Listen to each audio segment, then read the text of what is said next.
recording, please?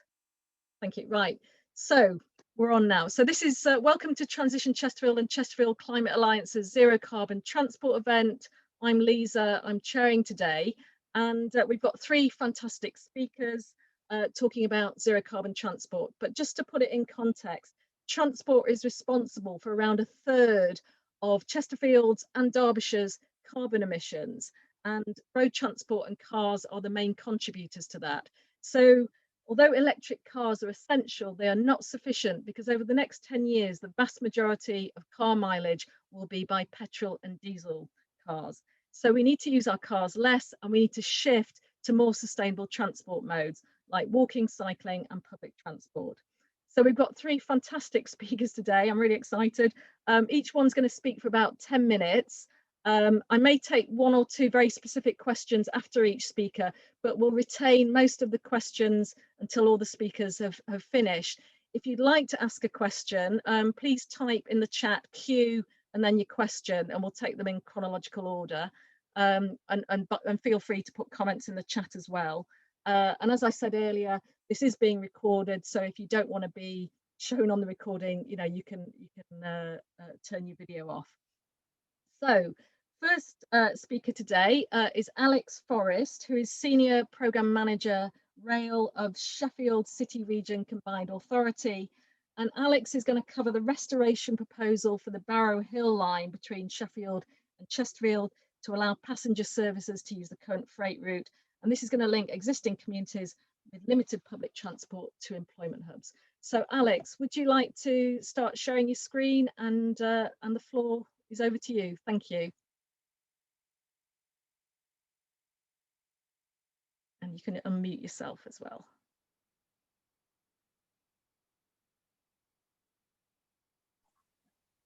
Can you see the slide there? It's not coming up yet. Are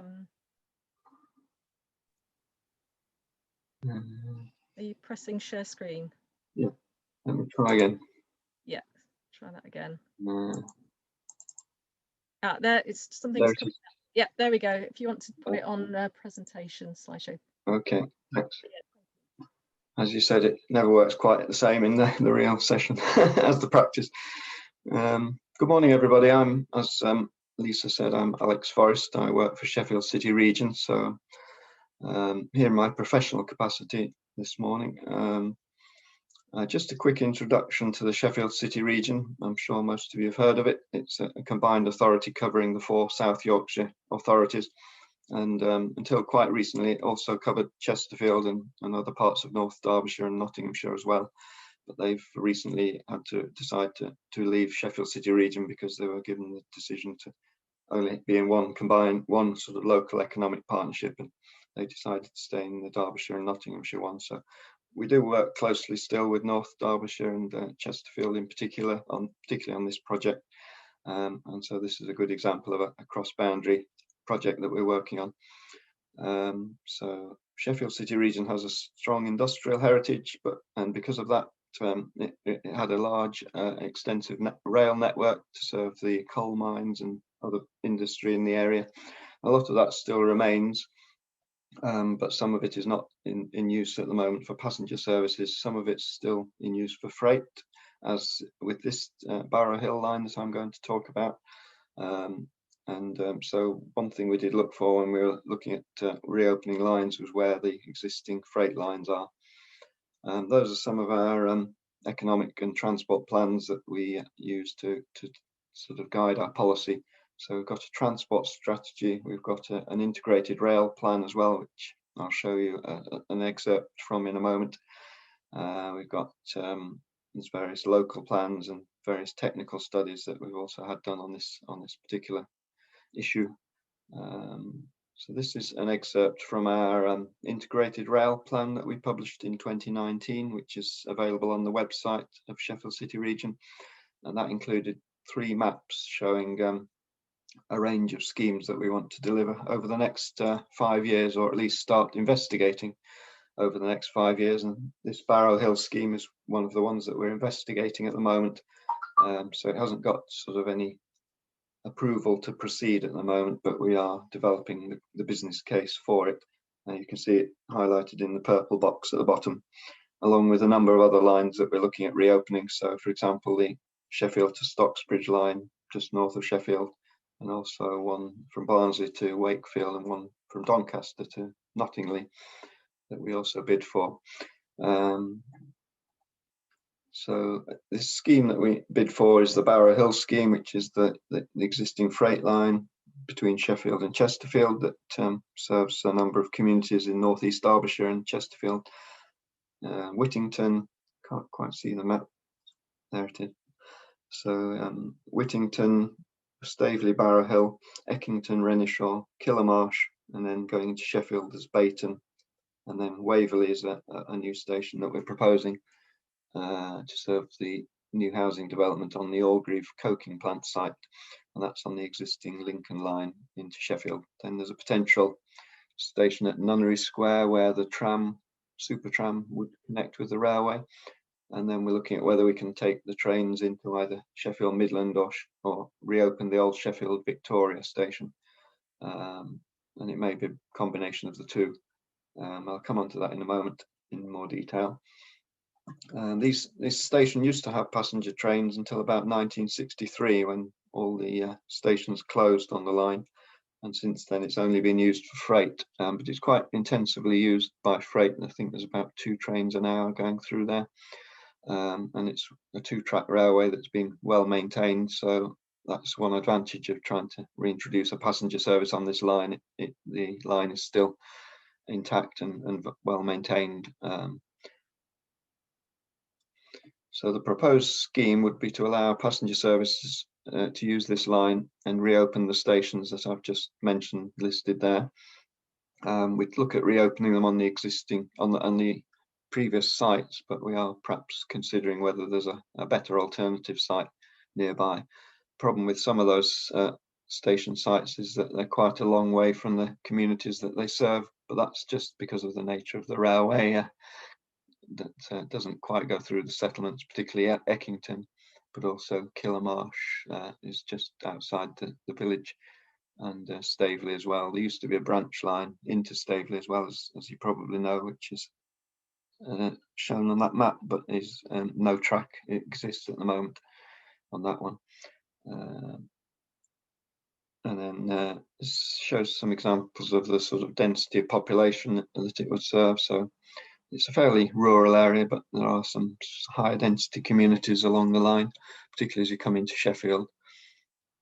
Public transport accessibility. This shows the existing level of public transport availability along that line, and it's generally quite low, apart from around some of the more built up areas, which are shown in red.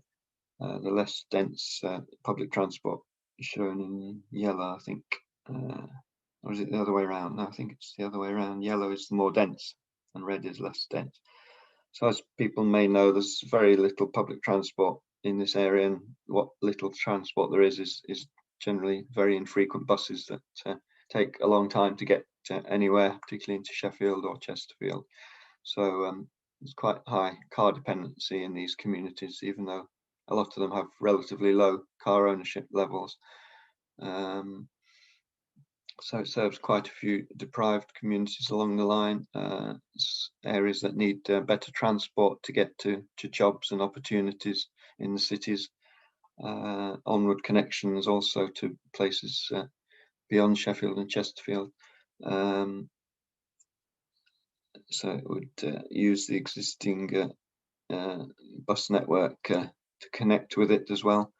And deliver inclusive growth, so helping people get to work and get to opportunities and education without having to use a car. And there's also quite a lot of development planned along this route, so 4,000 new houses, 70 hectares of potential employment land within 1 kilometre of the route. And there's a particularly big site around Staveley on the old Staveley Works site, which is right next to Barrow Hill and Staveley Station site.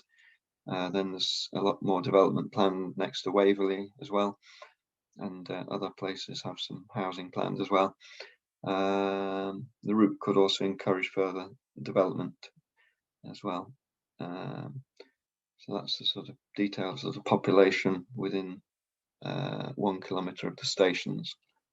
We've got support from Lee Rowley, MP for North East Derbyshire, and Toby Perkins, MP for Chesterfield. Lee Rowley is the sponsor of this scheme, but other MPs have also expressed support. We propose 2 trains per hour, but possibly initially 1 train an hour. We've heard from Network Rail that we could only possibly get 1 train an hour into Sheffield Midland from the north, because it's quite a constrained access into the north from Midland, into the north of Midland Station. There's only capacity for 1 extra train at the moment. So if we want to run 2 trains an hour, we'd have to reopen Victoria Station, which also connects with this line. So we're going to perhaps phase it initially with 1 train and then possibly reopen Victoria a bit later on and reopen that and reintroduce that 2nd train. The Barrow Hill line could also help with perhaps providing some relief for the Midland Main Line when HS2 comes in that way. If it does, still a question mark, but we're sort of expecting it to come up the Midland Main Line into Sheffield, and so this line will provide an alternative route between those 2 places. We've looked at what sort of infrastructure is required. Not a lot of upgrades, just a little bit of an upgrade where Nunnery Square to Victoria is where there's only a single track at the moment. We may have to put a 2nd track in there, and then some signalling upgrades and so on. But the main works are the stations themselves. Yeah, in summary, this is a good scheme. I should have said at the beginning, actually, we've submitted this to the Restoring Our Railways Fund, which the government announced about a year ago, and we submitted this as one of the first round bids, and it was selected as one of the 10 shortlisted schemes. So we've got through to the next stage. We've just submitted a strategic outline business case to the government a couple of months ago, and we're expecting to hear from them in the next couple of weeks on whether it's been successful to proceed to the next stage, which will then be developing an outline business case and then hopefully get the funding to implement. The government is quite keen to implement some of these schemes as soon as they can, so they can get some ribbons to cut before the next election. So that's quite a tight time scale, but this is one of the schemes they seem very keen to accelerate and deliver quite quickly. So with fingers crossed, I think it's looking quite promising that this could be approved to go forward. We look forward to working with you and other groups in the area on taking it forward. I'll leave it there. Thank you, Alex. That was absolutely, that is so exciting. I mean, you've definitely got transition support for this, and it sounds like, well done for getting, onto the shortlist of 10, and, fingers crossed for the next few weeks. I don't know if I don't see any questions in the chat. I was going to ask you one question. I've already asked you this, but I think for the benefit of everybody here, it sounds fantastic. Are there any downsides? Not really, I don't think. I mean, the main challenges are the capacity issues getting into Sheffield particularly, but also Chesterfield. The consultants that we had working on it said that there may need to be a 4th platform at Chesterfield if 2 trains an hour terminate there. So one thing we are looking at is whether, excuse me, I'm losing my voice, one of the trains could perhaps continue down to Derby if there's capacity on the Midland Main Line to get that train down to Derby on the Midland Main Line. Then it wouldn't need to terminate at Chesterfield, which would avoid the need for a 4th platform. So that's another option we're looking at. Similarly, if we take 1 train an hour at least to Victoria, another scheme I mentioned is we're looking at reopening the line to Stocksbridge, which continues north from Victoria. So one of the trains could then continue up to Stocksbridge as well. So it's not just a case of doing this scheme, we're looking at how it can link into a wider network to provide wider connectivity beyond Sheffield and Chesterfield. So we've looked at how it could work with the freight, and Network Rail have said it could interact, it could work without having to disadvantage the freight services that go through there. So yes, don't think there's any real downsides. The cost, of course, is the main challenge. That's the main obstacle at the moment, getting the funding approved from the government. We're looking at whether we can lever in some local sources of funding as well from the combined authority and local authorities. I should say we're working closely with Derbyshire County Council and Chesterfield Borough Council and the North East Derbyshire on this, and the Staveley Towns Fund Towns Deal Board, who you may have some contact with, and also whether we can get some developer funding. If there's a lot of new development along the line, then we could try and lever in some funding from them as well. Okay, and just one quick question from Stuart Marshall. I'm just sorry, Stuart, I'm just going to ask this for you. I can see how this can reduce carbon, but how about zero carbon? So presumably this won't be electrified, or will it? Yes, I was going to touch on that, but I forgot. So that's a good prompt. Yes, so we have looked at whether it will be electrified or not. I think initially it may have to just be diesel because the line isn't electrified at the moment, and we probably wouldn't have the funds to do that immediately, but it is part of Network Rail's electrification programme when they come to electrify the rest of the Midland Main Line, which is looking increasingly likely now, although it was dropped a few years ago, the northern bit from Kettering North, but it's looking like that might come back on the agenda. And they've said that when they do the main line from Kettering up to Sheffield, they would do the Barrow Hill line as well, because it's a diversionary route that's used by some of the Midland Main Line trains. So they would electrify that at the same time. So that's a hope that that will eventually happen, and then we could look at introducing electric trains on this route as well. Okay, well that would be very good, because we've been waiting for electrification of the Midland Main Line for many years, haven't we? Yeah. Anyway, I'll move it on now. We'll come back to questions later, but I think I'd like to move on to our next speaker now. But thank you very much, Alex. That was really really fantastic. So our second speaker today, Matthew Topham. He's the Better Buses campaigner for West Yorkshire from We Own It.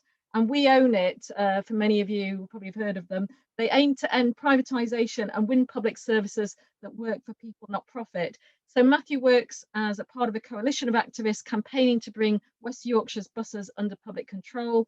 And he's previously campaigned for a green and socially just recovery to the COVID crisis. And he's going to talk today about franchising buses and hopefully free buses. So Matthew, would you like to start showing your screen and unmute yourself, please? Thank you. Has that all come up for you all? Great. Yeah, so thank you for having me to speak. And I am going to be focusing on fare free buses today. And I hope you'll forgive the double negative in my title. But I do believe we really can't afford not to when it comes to free buses. You know, it's a real thing we've got to concentrate on. And just to kind of highlight what I'll be going over today, I'll touch on first kind of why buses are so transformative, and especially free buses. I'll move on to discuss why we need to end deregulation and privatisation if we're going to win free buses at scale. And then I'll kind of finish up with some more practical thoughts about how do we actually win public control and how do we fund those free buses. But yeah, first on to why buses are transformative and why free buses in particular. And the truth is they just have massive economic and social benefits. You know, one of the clearest ways to see this is to study the effects of running a bus network badly, which is what's happened in England for the last 35 years.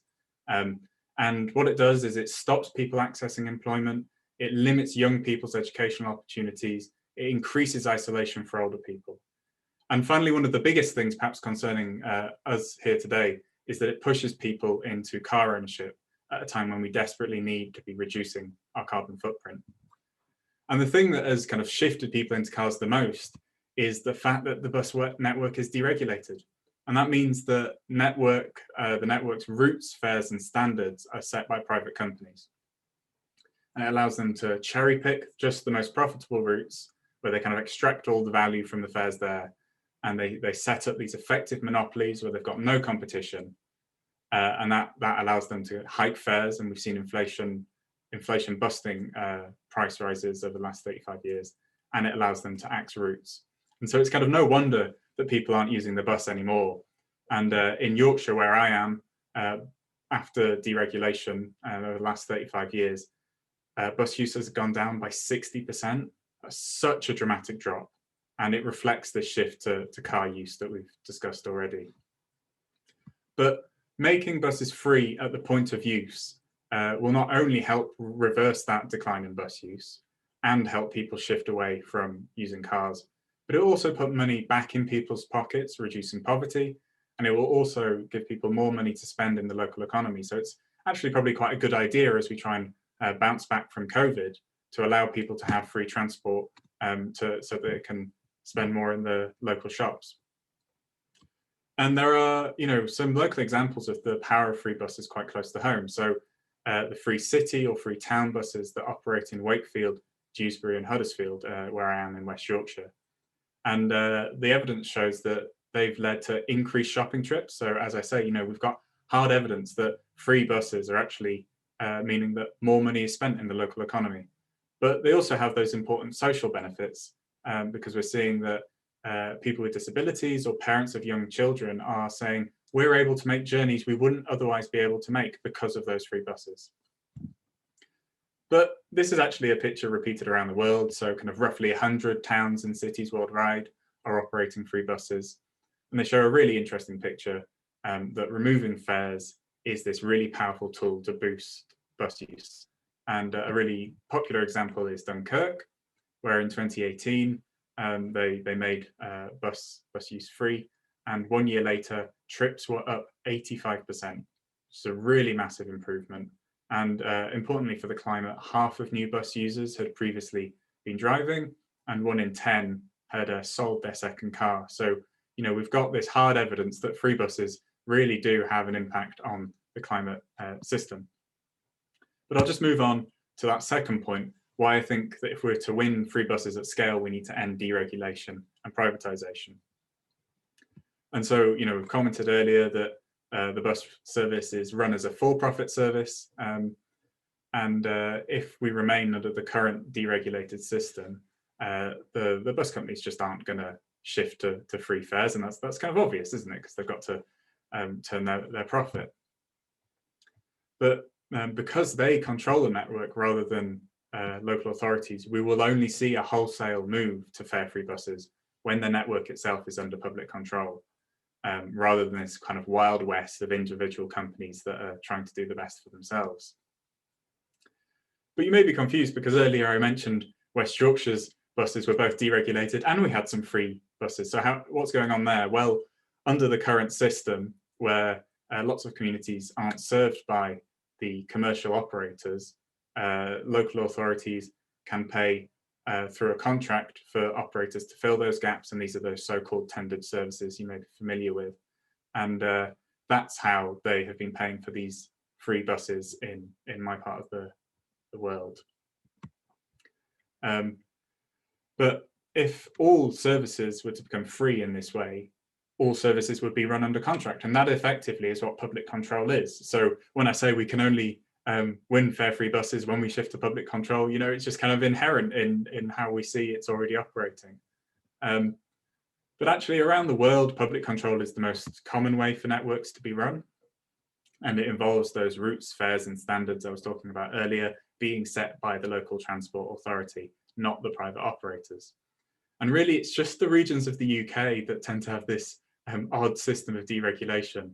In Germany, in France, it's just far more common for things to be under public control or indeed public ownership. And we commented earlier about the decline in bus use in West Yorkshire. Well, a few places in the UK have actually retained public control, most notably Northern Ireland and London, and they have fared much better than places like West Yorkshire. So London has actually seen bus use double since '86, although it's kind of interesting to reflect that Dunkirk with free buses saw bus use double in almost a year. So, there's another powerful tool. But even if under our current system, all the operators were happy to switch to running their services fare-free under contract, which they're very unlikely to do because it would affect their profits, we would still be seeing millions of pounds of public money leak out of the region or out of our regions in the form of dividends. And so in areas like mine in West Yorkshire, bus companies are paying out £14 million a year to their shareholders. And this is kind of particularly striking given 50% of their operating costs are currently met through public subsidy. And so that's local people's money through tax that's being leached out of the region, rather than being used to make tickets cheaper or to expand the network, or indeed fund other council services, because councils have to balance their budgets, including transport measures. And this brings me to a kind of third little illustrative point, which is that in Derbyshire, 2/3 of bus company operating money comes from the public.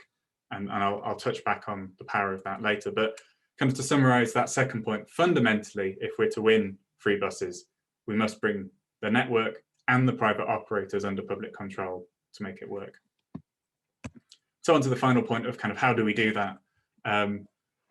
You could dream small and push your local authority to put out to tender 1, maybe 2 of these free services, but it's really quite small fry. And if we're going to transition Chesterfield, transition the whole of the UK, we don't want these small scale tweaks, which allow people to kind of still drive into the city before maybe hopping onto a free bus just to do a bit more shopping.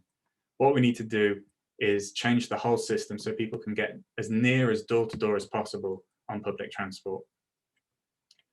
And to achieve that, we need to get the buses under public control. And this little graph here shows that while it was very easy or moderately more easy for the mayoral authority in Greater Manchester to bring their buses under control, as was announced this week, there is a route for local authorities such as Derbyshire or what you have in Chesterfield to do the same. And it would involve applying to the Minister for Transport for powers to do that. And I would really encourage you to make the case for that. But even in Greater Manchester, it took grassroots activists to push the council leaders to win that change. And so you're going to have to do the same. But you're meeting together here today, and that's the first step. You need to pull together and really start applying that political pressure to win public control. But I will just move on to a final point with what time I have left, which is that even with public control and ownership, we're still going to have to find the funds for these buses. Now, I've done some rough calculations, and I believe in Derbyshire, to run the current network as it stands, if it was publicly controlled and owned, would only cost an additional 13 million, because you're already providing so much of the funds. That is equivalent to 7%, I think, of the current council budget. I may be wrong. Folk may be able to correct me. But actually, if we made buses free, the savings the council would make across other services might help accommodate for that. So there'd be reduced costs due to ill health from, say, pollution, and perhaps reduced costs from loneliness, as people are able to use the bus to go visit friends and family. And another illustrative point just to make here is that buses deliver very good value for money. So for every £1 currently spent on tendering bus services, local authorities see about £2 of value generated. And that's a really powerful tool to say, if we invest the money in making these buses free, we will get a lot back. And so I've run over a little bit, but I will just summarize here and say that really, if we're going to meet the challenge that the climate crisis is setting us, we need to drastically change the network. We need to make travel free at the point of use. And when people ask, can we afford free buses? I think the answer must be, we really can't afford not to. Thanks for putting up with my very fast-paced talk there. Thanks, guys. Thank you, Matthew. And I'm sorry that we've only given you each 10 minutes, because both of those last presentations, we could have had an hour and still not exhausted the topic.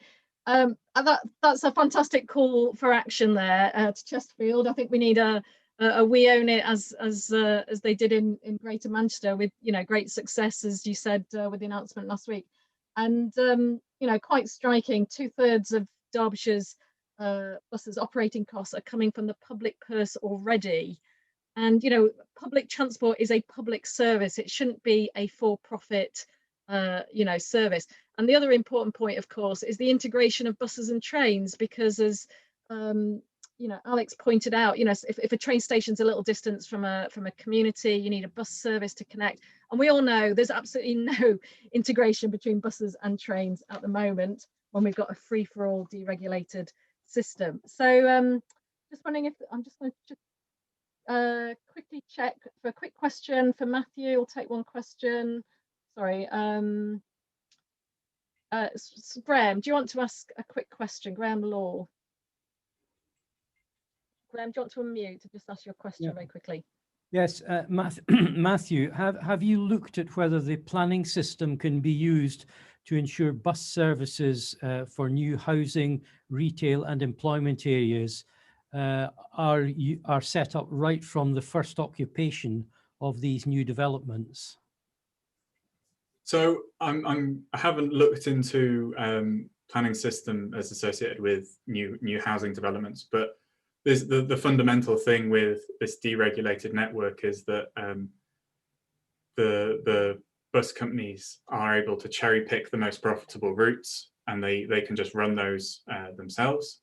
And so they're then extracting all the value from, say, a busy commuter route in Leeds, where I am, or maybe in the middle of Sheffield or what have you.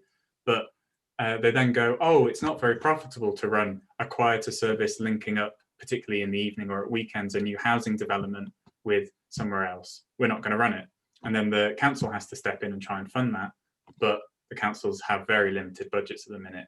So that if they were to try and tender the service, which would be a way to guarantee that it's getting that bus network there, putting out a contract where they pay for it, it's going to be quite difficult to get that funding. If it's under public control, the local authority controls the fare box, so it controls the fares from all across the region. So they can take the excess profits from a really busy route in the city centre and say, we're going to use that to make sure that new housing developments definitely have the bus route they need. I hope that's touched on the question a little bit. It's quite a complicated issue, and I think I garbled it a little. Yeah, that's fine, Matthew, and we can come back to planning. I'm sure Alastair's got some things to say about planning as well. And just one comment from Joanna Collins. I'll just read out about franchising. She says pressure for franchising needs to be applied right now on candidates and city councillors because we've got elections coming up on 6th of May. Sorry, Lisa. Yeah. The audio cut out for me a little bit there. Would you mind repeating it, please? Oh, sorry. It was just a comment to say that we need to put pressure on candidates now for franchising because of the elections coming up in May. So just a point there from Joanna Collins. Okay, we'll come back to questions more generally, but we'll have our third and final speaker now. Alastair Meikle, he's the Director of Inclusive Pedals. Alastair's won a national award for contribution to sustainable travel. He runs a company providing cycle training in schools and adult cycle training, as well as disability cycling session. And he's also secretary for the Chesterfield Cycle Campaign. And he's going to talk about the potential for e-bikes in Chesterfield. So over to you, Alastair. Thank you. Hi, good morning. I'll just share my screen.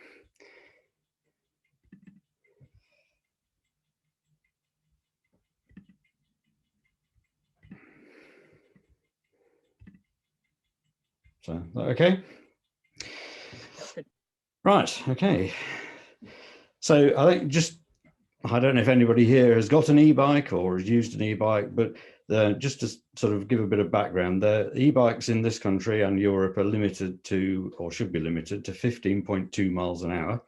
But that allows most people to cycle at a slightly higher average speed, so they can probably get a little bit further than they would normally. And it's emission-free. Oh, excuse me. It's emission-free transportation. And it also gives physical and health benefits, which I've got some figures for that later on. So that's just a little bit of background for it. And I think electric bikes are considered particularly useful for trips, local trips up to about 8 to 10 miles, really. But I mean, obviously people go a lot further.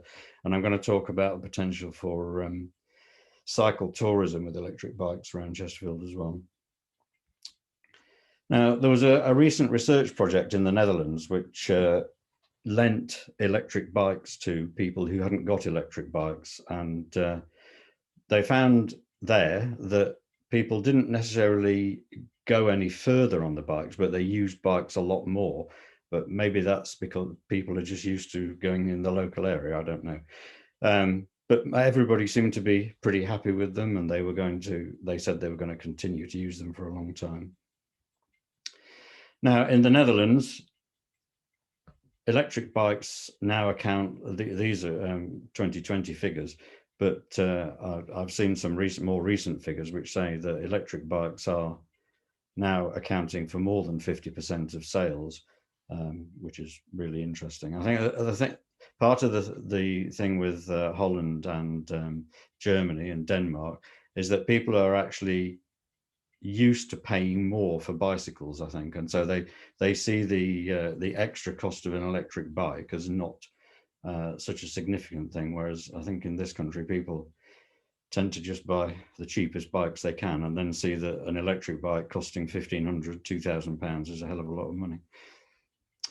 These are the latest figures I could find from Halfords for e-bike, well, all bike sales in the UK. But it's interesting that even here, they're saying that 31% of bikes sold are e-bikes. And just, you know, as I cycle around Chesterfield, there are more and more people using e-bikes.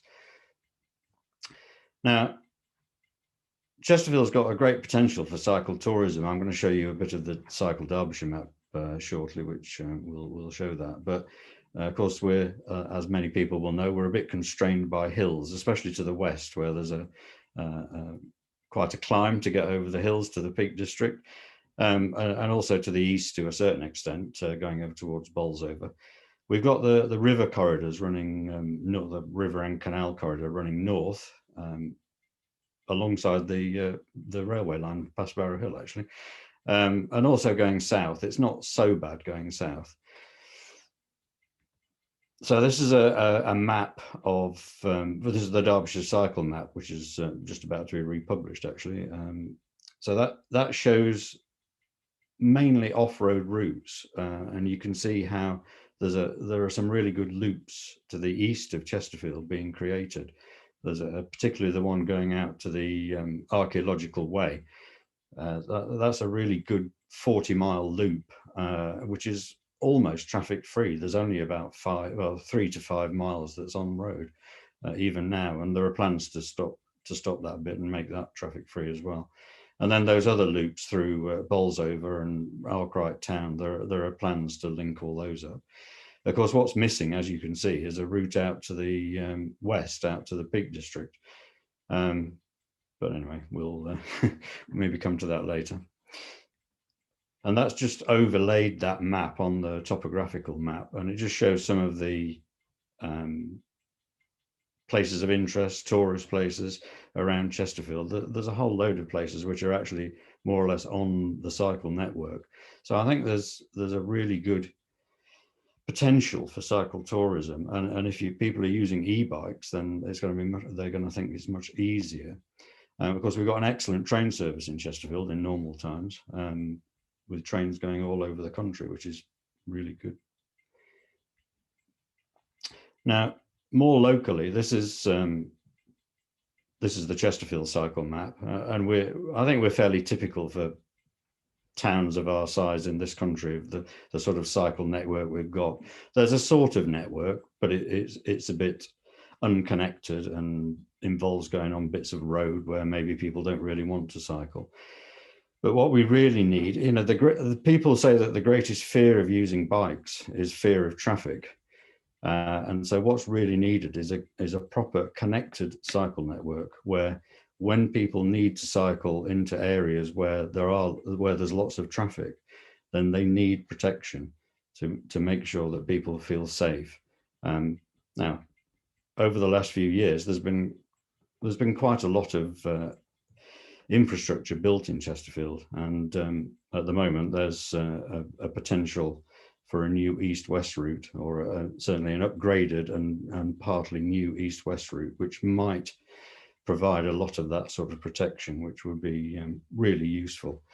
And Derbyshire County Council are building a north to south cycle route, and the final part of that between going up to Dronfield is in the process of being built now. So those two routes would produce a really good spine of north, south and east, west. So just hope that carries on.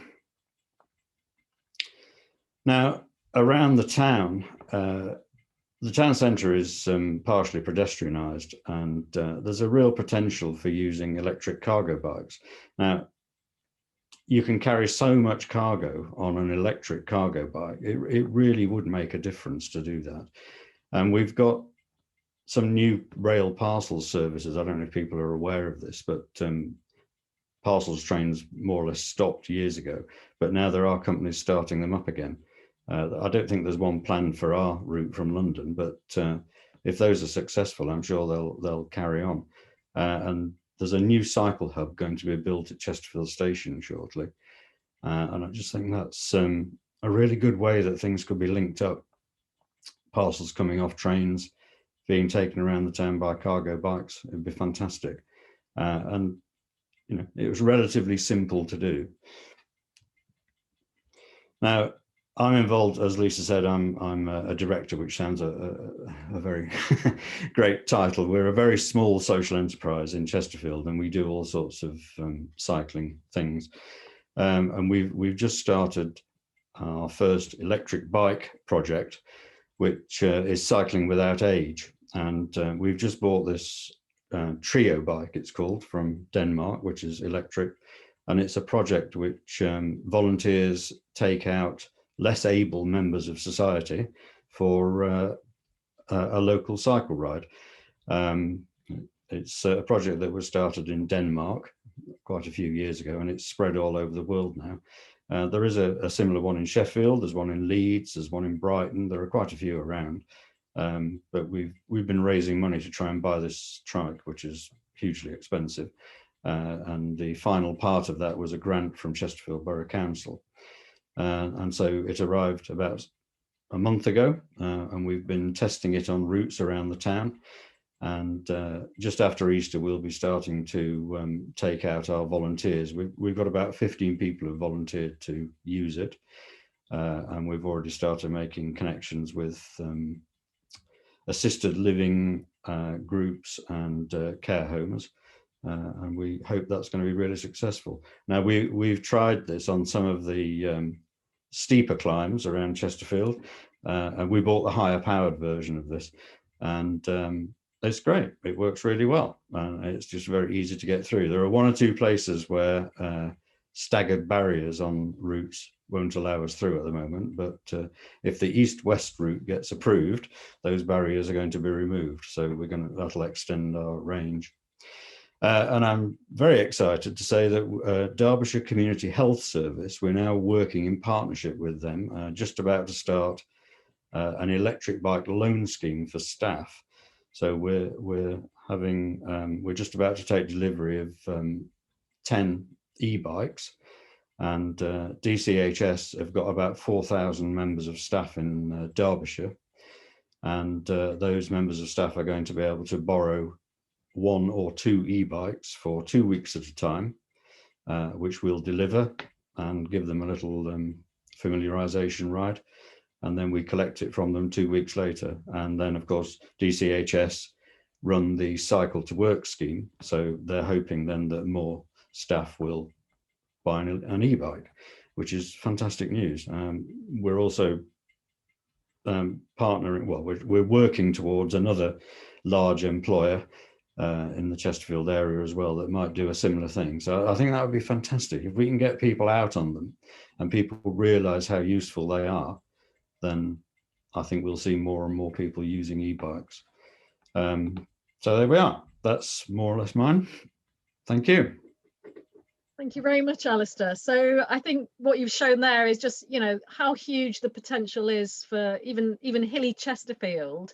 And with the right, you know, segregated infrastructure, you know, somebody could easily cycle up any of the hills in Chesterfield without any difficulty. And obviously it extends the range to people who are older, who are less fit, who've got some health problems. So, you know, that's all fine. And the other thing about the, you know, your e-bike loan scheme, I mean, presumably any big employer could do exactly the same thing and get some of its staff, you know, commuting to bike by e-bike, which will reduce carbon and improve their health. So, you know, can you just comment on that? How do you see the potential for employers in Chesterfield and other places doing something like this? Yeah, I mean, obviously there's a reasonable cost to this. So the employer has to be of a certain size to be able to absorb that cost, I would think. But I mean, there are a number of employers of that sort of size in the town.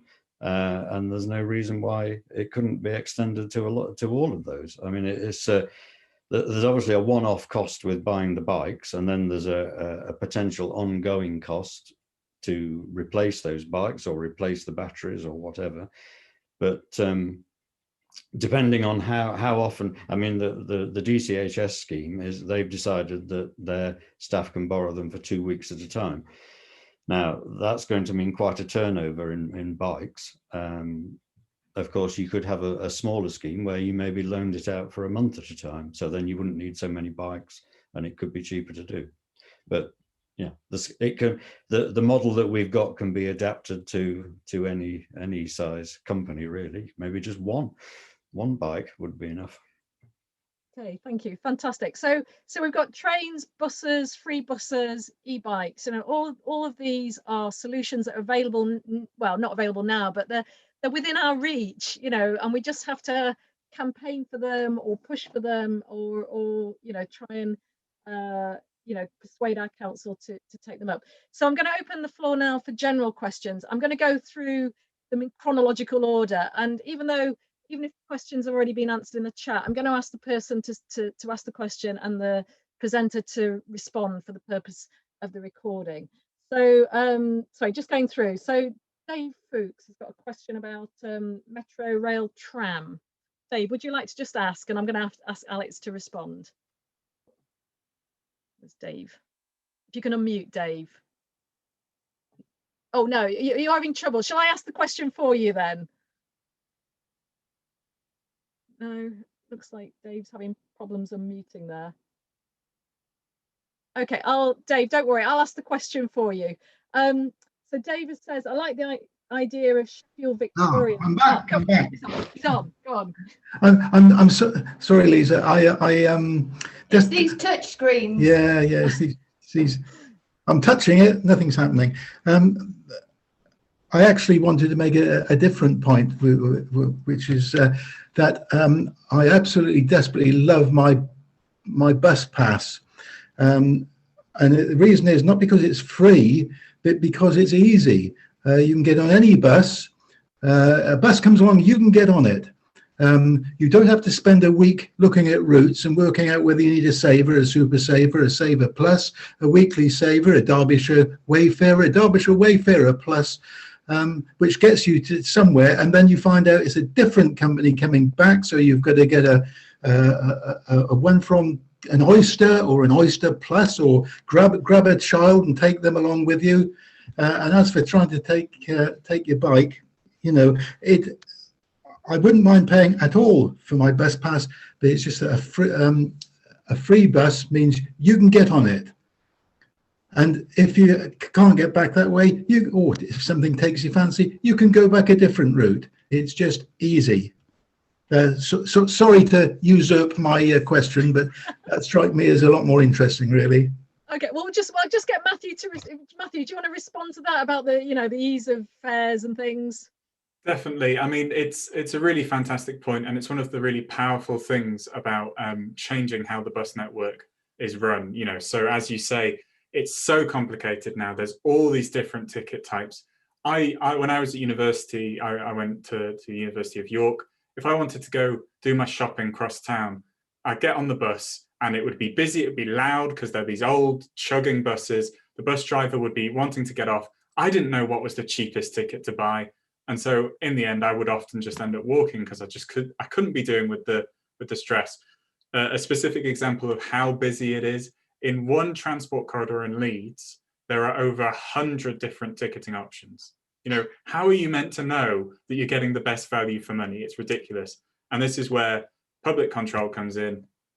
London has it currently. Greater Manchester is going to bring it on board. You get one ticket. It can be a smart ticket. It can cap your fare. And that's really simple. So that's what we can do right now. Long term, as you say, free buses, you just get on. You go where you need to go. It's no hassle. So in the short instance, public control can give us integrated simple ticketing. In the long run, free buses just make the whole thing a lot simpler. Yeah, great point, Dave. Alex, I don't know. Do you want to? I don't know if you want to say anything about integrated ticketing from a train point of view. It's always a bugbear that you can't always get integrated tickets between buses and trams and trains. Sorry, I know some train companies do offer a bus plus ticket. So if you arrive in Chesterfield, you can add a little bit to your rail fare to get travel on the buses as well. But not all of the train companies do that, and it's not always possible on some of the more rural routes. What I put in the chat is one thing we're keen to do if we do reopen the Barrow Hill line, is to integrate it better with cycling, as I said in the chat, but also possibly with buses as well. Because as I said, some of the communities that the railway serves are quite away from the railway, so people may want to get a bus to feed into the train. So if we can get more integrated ticketing, that would be good. And also hopefully with the super tram in Sheffield, so when people get to Sheffield, they can integrate better with the tram as well. It was ironic actually that the company that runs the super tram is Stagecoach, who used to run East Midlands trains as well, but they didn't have integrated ticketing between the trains and the trams, even though it was the same company. But we're still trying on that one. I don't know whether you're aware, TfN, Transport for the North, we're going to introduce an integrated ticket for the whole of the North between all the modes, but the funding for that was cut by the government recently, so they've had to stop work on that. Matthew's probably aware of that, unfortunately, so that project came to an end. But I used to live in London for many years, and so I'm fully aware how easily it works when you've got a good system like Oyster there. Yeah, no, I don't know why we just can't all have Oyster cards in the whole country, but comes back to re-regulation. And I'll just ask Dave's original question, just for the purpose. He says he likes the idea of Sheffield Victoria again, and did you consider metro rail tram at all, Alex? So I know you've answered this. I did put that in the chat, but yeah. we did consider tram train, which would connect onto the tram network in Sheffield. There's a few reasons why that may be difficult. Not least the capacity in Sheffield on the tram network is already full, so unless we build some more capacity there, wouldn't be able to accommodate more tram trains. But there's a number of other reasons why we prefer the rail, not least that trains are better to carry bikes, although someone said even that can be difficult sometimes. So yeah, we'd hopefully get some good rolling stock on this line that has plenty of space for bikes. To accommodate, because as I say, it does link quite well to good cycle routes like the canal, Barrow Hill and Whittington Station. They have quite good connections with the canal network and the Trans-Pennine Trail at Killarmarsh as well. So there's some excellent opportunities to encourage people to take their bikes on the train to get out to the country cycle routes.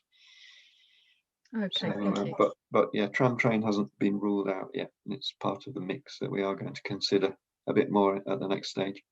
Great. I mean, Transition Chesterfield, we've been pushing for an extension of the tram from halfway to Chesterfield for some years now. So yeah, Cliff has made a comment about the roundhouse at Barrow Hill. Cliff, do you want to just voice your comment? Where's Cliff? Just to say, Barrow Hill Roundhouse, of course, is the most successful new museum in Derbyshire. And it's getting increasing number, or rather until the coronavirus, increasing numbers of people. And many of those that go to the Roundhouse from other parts of the country use rail, and they would much prefer not to be dumped at Chesterfield Station and have to get a taxi or whatever to Barrow Hill. So this is a great thing. So when building the station, let's not forget Barrow Hill Roundhouse just down the road, and it's nice to see that it's not forgotten. So thanks already for your comments there, Alex. Yeah, we're working closely with them. Our LEP board member, local enterprise board member for transport, Peter Kennan. I don't know if you know him. He lives in Chesterfield actually, and he's got quite a good interest in that Barrow Hill Roundhouse, so he's very keen to promote it. Great. Okay, there's quite a few comments and questions in the chat about the whole planning issue, and I'm just wondering whether we can come back to that because that's really important. Jim Froggett's made a comment about bus services in section 106. Jim, I don't know if you want to I don't, it's not a question, but I don't know if you've got some comment on the whole planning debacle. Is Jim there? Yeah, there you are. Yes, the whole planning debacle is about the right word.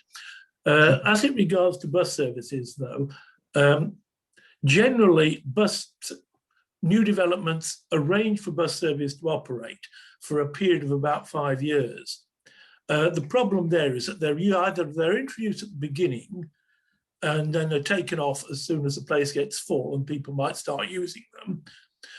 Or they're not introduced at the beginning, they take about 2 years, and all the initial residents have then got used to travelling by car and tell their friends when they move in, oh, there aren't any buses, and so the buses still don't get used. Then, of course, you lead on to the new planning rules, which is basically consists of abolishing rules and saying you can build houses anywhere. The current the new planning system. I'm sure Lisa knows more about that than I do. Well, I was going to ask Alastair to comment, because I know Alastair's, had a lot, he comments a lot on planning applications. And Alastair, do you want to have a comment on the integration of active travel into new developments? There is no integration, is my comment. We have, with my hat on as the secretary of the cycle campaign, we've got lots of problems in Chesterfield. Active travel is not taken into account in planning applications and is not enforced by the Borough Council. That's all I'm going to say. Okay. Dave Wells, have you got was that your hand up for that particular point? It is, Lisa. I just wanted to go endorse. On. Can you hear me okay? Yeah, go ahead. It's just to endorse what Jim said about Section 106. I'm on the planning board at our local council, and that came up last week. They're a big development just outside Derby, where one of the conditions is a provision of a bus service. But Jim's absolutely right that the provision is there for 5 years, and who knows what will happen after that. So I think the message would be to anybody that's if in your area the local plan is up for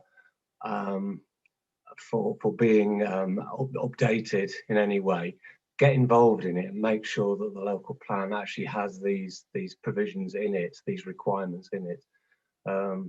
That's because, as Alastair says, that is probably your last chance to be involved in any form of involvement in the planning process. Okay, thanks, Dave. I mean, I would endorse that, but I think the other issue is, even when you've got the policies in your local plans, which we do have in Chesterfield, they're not followed or implemented. And that really is an issue. And just for there is a national consultation on the National Planning Policy Framework, and which ends today, actually, at midnight today. So if anybody's interested, you might want to respond to government, because it's, the policy for planning comes from government, essentially. And I think, James Eden, you've also made the point about how car dependent our new housing developments are. Absolutely agree with that. So I'm just going down. John Heathcote's got a question about speed limits. John, where is John there? Do you want to unmute, John?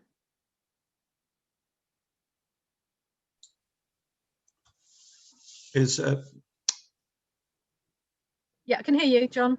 Okay. Sorry, I've had a stroke, so I have to think what I'm trying to say. So what's in my brain doesn't necessarily come out through my speech. It's the relation between people say we are encouraging people onto the cycle lanes, on the proposed cycle lanes. And I know from many people and families, especially with young children who were they're trying to encourage to use cycle lanes and bikes, is the amount of the speed limits. I live on Chatsworth Road, and from Brookside Bar, which is a residential area, at 30 miles an hour, it then goes up to 40, again still in a residential area, and now to Hollymore side, and the speed limit then is like a dual carriageway. And so from Brookside Bar, the traffic is increasing their speed from Brookside School up to 60 mile an hour progressively, even though it is 30, 40 and beyond. And my concern is that if there's no reduction to at least 20 miles an hour, with the best will in the world, that people won't be encouraged to use the cycle lanes. And my second question then is for local employment for whether it's for bikes or buses or trains, how much more employment is that going to generate? Thank you. Okay, thanks very much, John. I think those are two questions for Alastair. Well, part of the east-west, sorry, we're getting quite, I'm not sure we should be concentrating exactly on these Chesterfield issues here, but for the east-west route, the proposal is that Chatsworth Road will be reduced to a 30 mile an hour limit up to the Hollymore Road junction. It won't be 20 miles an hour. Lisa, to a great extent, has been trying to get 20 miles an hour as the default speed limit in residential areas in Derbyshire and Chesterfield in particular. And of course, that would be extremely useful, especially with next year when speed limiters are coming in on new cars. So everybody's going to be, if you're following a new car from next year, you're going to be limited to whatever speed limit there is on that road. So yes, the speed limit on Chatsworth Road is going to, well, if that scheme is approved, the speed limit on Chatsworth Road will reduce to 30 miles an hour. The 40 mile an hour bit will reduce to 30 miles an hour. Moving on to employment, will it increase employment?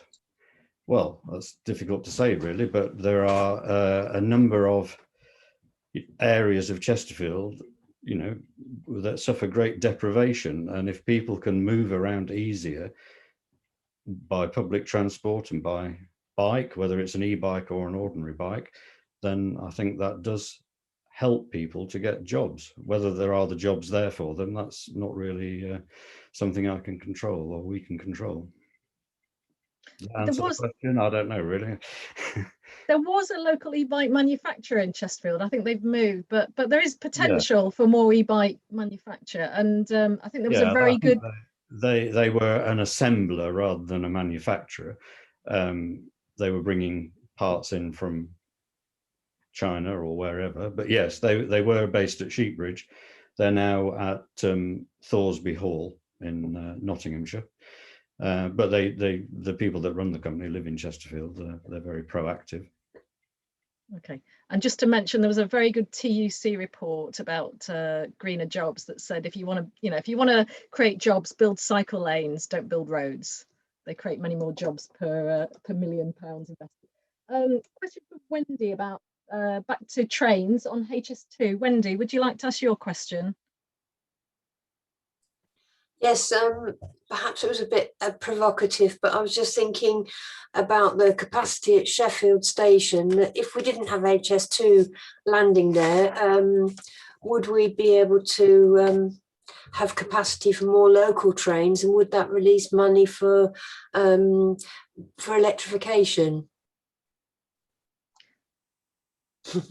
Alex, it's a difficult one to answer, as it's all speculation at the moment as to what sort of service we might get from HS2, but the minimum or the required service that they're required to provide to Sheffield is only 2 trains an hour from London, which I think would only be one net extra train because they'd lose one of the existing Midland Main Line trains. So it may not actually make much difference if HS2 doesn't go into Sheffield to capacity. But electrification, I think, is something that's going to happen anyway. I think over the next couple of decades, there is a commitment, obviously, to decarbonise the railways as well as the roads. Forget the exact date, is it 2050 for railways? But Network Rail is certainly pushing ahead with their electrification proposals. So, yeah, I think it might happen irrespective of whether we get HS2 anyway, but certainly we are looking to electrify as much as we can. Sheffield actually is the largest city in the north that doesn't have any electrified railways. So it's well behind other cities like Manchester and Leeds in terms of electrification. So we are certainly pushing for that.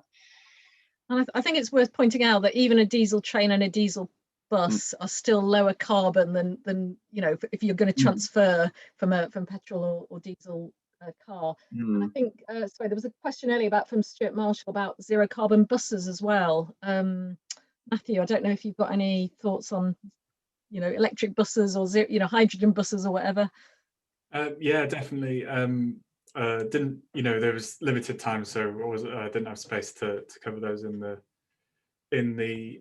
presentation. But no, definitely we should be moving that way. The government has for several years been announcing that it's going to fund 4,000, the building of 4,000 electric buses in the UK. However, the current policy means that there's no requirement for those buses to be used in the UK, and most of the buses, the electric buses built here, currently go to New Zealand, so they don't actually help decarbonise our transport system, although it's great that they're being used to decarbonise a transport system somewhere. So that's a significant issue.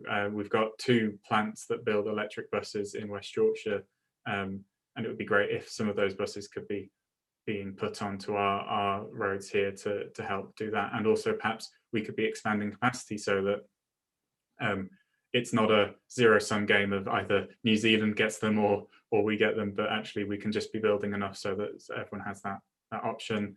I know that some city regions are considering and investing in looking at hydrogen options for buses. So those are 2 things that will be coming online, I think, going forward. Okay, thank you. And just sticking with buses as well. So Jim Froggatt's message with a point about the better bus strategy, or bus back better, or whatever it's called. Jim, do you want to just make your point? Yes. Just to answer about electric buses, Tom Morgan of Trent has said that for their long routes, buses at the moment haven't got enough range. So this is why they've been buying Euro 6 diesels in the last few years. Their fleet is now about 50% Euro 6, so it's not too bad. But the general point is that Matthew's slides included quite a bit about deregulation. Boris's new bus strategy pretty well abolishes deregulation on the basis that you've got to be in an enhanced partnership to receive any funding after the end of July. And an enhanced partnership, partnerships work well in many cities. They don't work everywhere, but certainly they do work in a lot of places. I'm on Derby's and it works reasonably well. The other point to make about free fares is that they probably work within a city. And I'm also a user of a OAP pass and find it very useful. But it's for, I'm not sure how it would work so much on longer distance services. And if you're going to have free buses from everywhere into Sheffield in Derbyshire, Alex's trains aren't going to get any passengers because people won't pay to use them.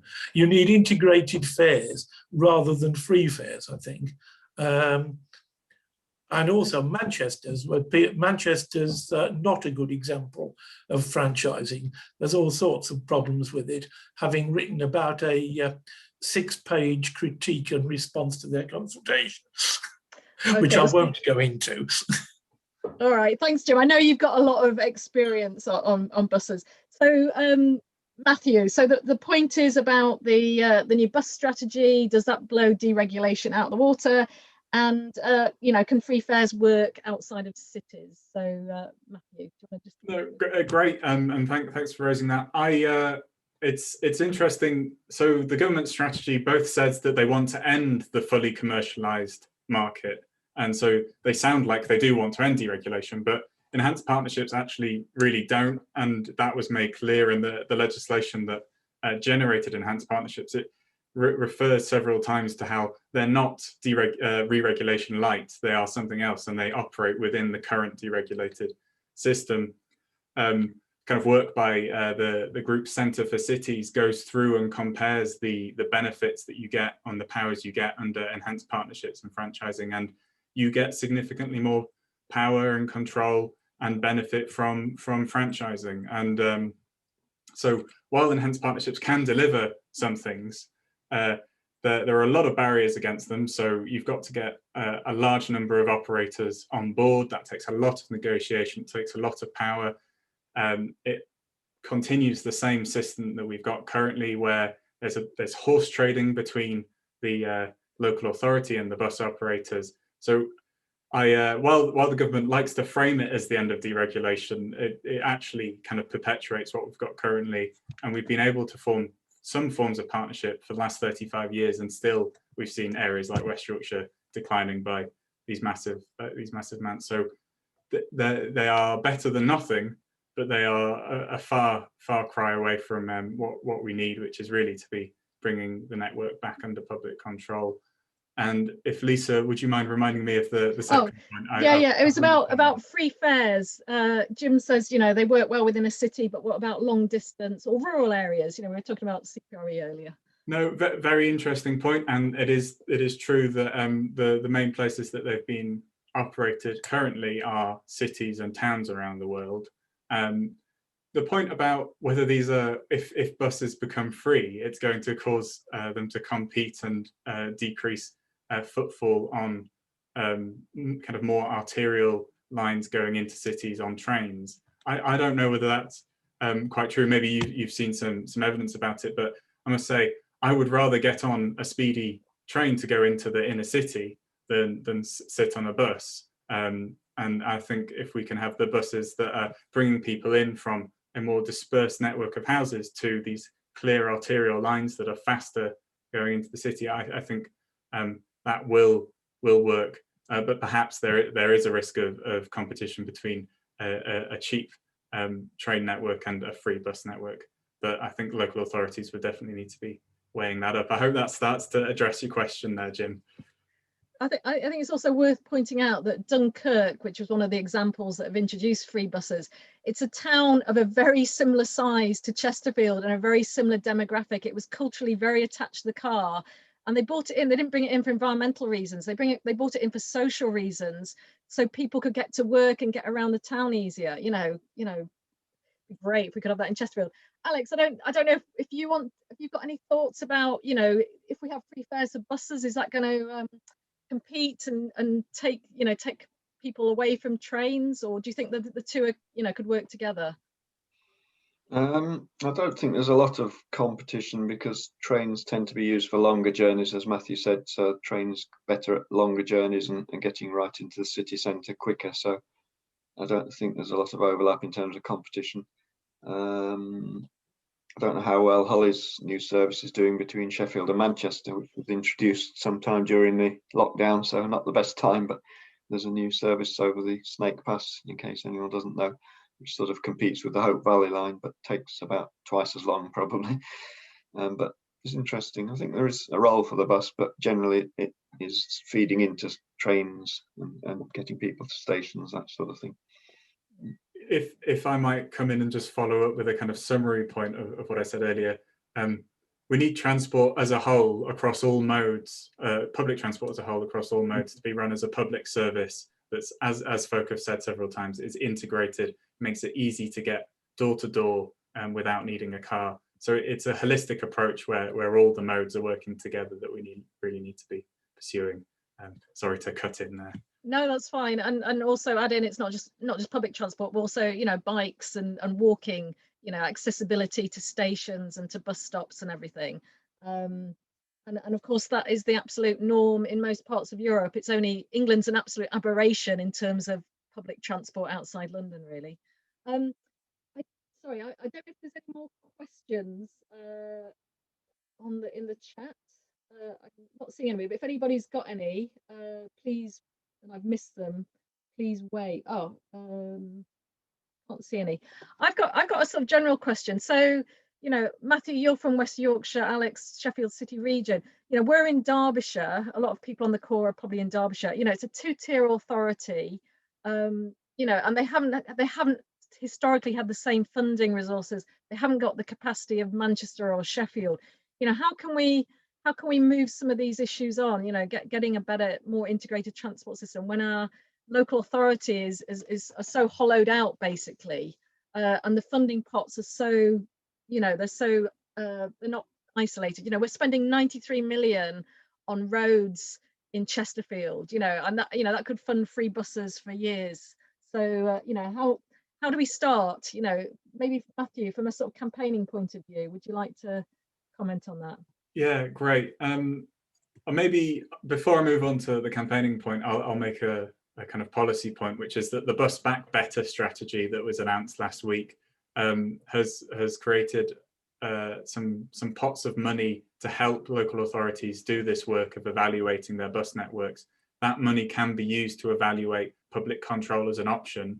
And so this is where folk like yourselves come in to say, we really need to be looking at that, at something that we explore. You know, public control has this ability for us to free up actually some additional money. So profit margins in London under public control are much lower than the profit margins that are extracted from the regional economies. So folk like yourselves in Derbyshire or in West Yorkshire. So public control can actually mean that there's more money going around for the funding of bus services without having to get it out of the central government. And so that would be a thing to explore. And yeah, on the campaigning side, it's about drawing together a coalition of people from across your region. Everyone has an interest in the transport network working better, particularly buses in my experience, because they have a real cross-generational pull, and they have that power of being door to door, whereas trains, you're always going to have to travel a bit to get to a train station on the whole. So reaching out to folk from Transition Chesterfield and saying, this has a big capacity to help improve everyone's lives in the region. Help us write to the local authority to say, here's the political will to go forth and win these changes for us. Yeah, that would be my piece on that.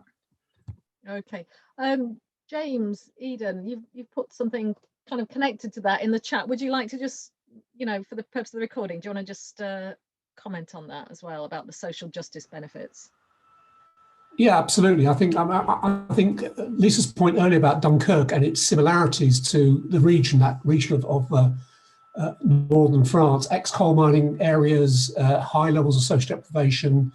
You know, Dunkirk's got a huge city, but it's a town surrounded by a sort of network of smaller villages with quite high levels of social deprivation. And I think the free bus service there, the experience of that has been, you know, this really, really positive social justice aspect to it. And I think in terms of arguments in Northeast Derbyshire, Bolsover, Chesterfield, Northeast Derbyshire, areas of significant historic social deprivation, I think it's a really, really key argument to use. And the example I just gave about Dunkirk, because I'm quite involved in refugee support work, and we've had volunteers over there doing work, and they just say that, you know, by definition, one of the most marginalised groups you have in that part of northern France is the refugee population.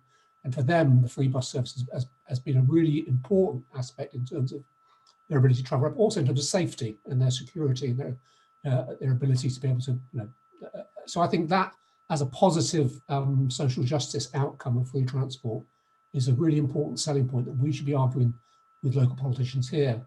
And I think, I mean, the other point I made very, very briefly is that I think one of the problems we've got in Chesterfield is our local politicians, whatever political stripe, are really invested in HS2. They see that as the sort of the key sort of thing, and it seems to me that's a huge political, both economic, but also sort of political drag in terms of looking for, you know, so-called solutions and development benefits for the local region. And I think we have to cut against that really, really sharply. Yeah, and they're not just invested in HS2, they're also invested in big road building projects, James. I think most politicians see roads as a sort of a good thing. You know, they think this brings wealth and opportunity, and actually it's the, you know, the new roads don't reduce congestion, they bring air pollution, and they just, you know, increase car dependency. And for, you know, 44% of people in low-income families don't even have access to a car. So, you know, there's a lot of issues there. And the other point also is the economic benefits of public transport. You know, I think Matthew talked about, you know, the retail benefits of buses, free buses. So, you know, I think these are all points that we need to make to our councillors, really. Jim, you've got another point about First Bus South Yorkshire, about making a loss. Is that a private? I don't know if that's private or publicly owned. That's private, presumably. Yes, for First are the main operator in South Yorkshire. They took over the PTE services after deregulation. And I believe that they have been running at a loss for about 3 years. Alex says that they're subsidised, but I don't think they can be directly subsidised. I think it's this is after taking in concessionary fares and tendered services and the like. It's a bit complicated, but they're not making a fortune, certainly. If anything, they're making a loss. It's definitely sorry, Alex, do you want to? Just to quickly add, I don't know if some of you are aware that our Mayor Dan Jarvis commissioned a bus review in South Yorkshire, which reported last year. So we're now working through that and deciding what to do. But as some people said, there's not long to decide. But it sounds like they're going for the not the franchising option. What's the other option? The partnership option. Yeah. So at this stage, we're not looking to go for the franchising like Manchester have. It's quite a complex and costly route to go down, but it obviously does deliver better outcomes. I think that, Matthew. Yeah, I mean, just to pick up on that, it's a kind of you make an initial upfront investment with franchising to transform the system back to a publicly controlled system, and then the system runs more efficiently, and so in the long run it makes you money. So it's a good use of investment in a sense that if you soak up the initial costs, it works out better in the long run. Is one of the things. And then on First South Yorkshire, one of the things is that sometimes there's a bit of creative accounting goes on, but even accounting for that and saying that they are running at a loss, the findings of the Competition Commission in 2011 said that deregulation has allowed bus companies to have 3 percentage points higher profits than would be expected under a proper free market, and that's because they have these de facto monopolies where, so in the middle of Leeds, First just controls all the routes, so there's no competition, so they're able to extract these very large profits. As a rule, of course, there are the exemptions that Jim has highlighted. Okay, thank you. Well, we've got no more questions unless anybody's got any burning questions. And I don't know if our speakers want to just, you know, very quickly from a train, bus, e-bike point of view, you know, what's the one thing that you'd want, you know, individuals to ask their councils to do to kind of, you know, to facilitate what you've been talking about today? I know you've mentioned it already, but you know, is there one thing that you'd like, you know, individuals or groups on this call to do to ask their council that will help, you know, bring forward some of these ideas we've been talking about today? Who'd like to go first? So I put you on the spot there. Anybody? Alex? I go first. I think one of the key themes that has emerged today is that these transport modes should not be looked at in isolation, and we've talked about that today, how they can all assist each other in integrating, so the buses can support people getting to the station, then people can take the bikes on the train to get either into the cities or out to the countryside. So transport networks need to be thought of in a joined up way and funded in a joined up way as well, and integrated, but it's not possible when certain parts of it are fragmented and privatized. So bringing more of it under public control, as we talked about just now, is probably the way to go. Okay, brilliant, thank you.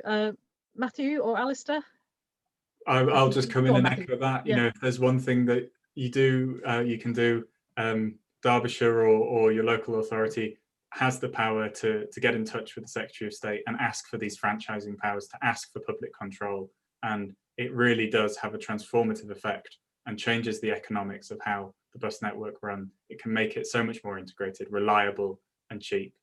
So I would encourage you very strongly, write to your local councillors, write to the leader of the council and say, we really need public control. Brilliant. Okay, and lastly, Alastair? Well, I don't think it's specific to e-bikes. It's specific to all bikes. But you know, we need a connected, easy to use cycle network where people are protected from traffic when they're in the most busy areas. I mean, clearly you're not going to get everybody having a cycle route to their own house, but if you've got quiet roads leading to a network which is connected, good signage, easy to use, then that's going to make everybody use bikes more. And if e-bikes can give people a greater range or easier to climb up hills, then that's going to make a real difference. All right, brilliant. Amen to all that. So I think we've come to an end now. So thank you. Can we all just give the speakers a sort of a clap on the yeah, just to show your support. Those are three fantastic and you know, they've really sort of laid out what we need to do and how we can get a sort of fantastic, you know, better improved transport system, lower carbon, and you know, with benefits for everybody. So thank you very much for everybody for joining. We will do a write-up of this session, and we'll put the link to the recording for those who couldn't make it. And sorry if I haven't addressed your question, but I hope you've all enjoyed it, and enjoy the rest of the weekend. And thanks to Alex, Forrst, Matthew, Topham, and Alastair Meikle for their time. So thank you. Bye bye, everybody.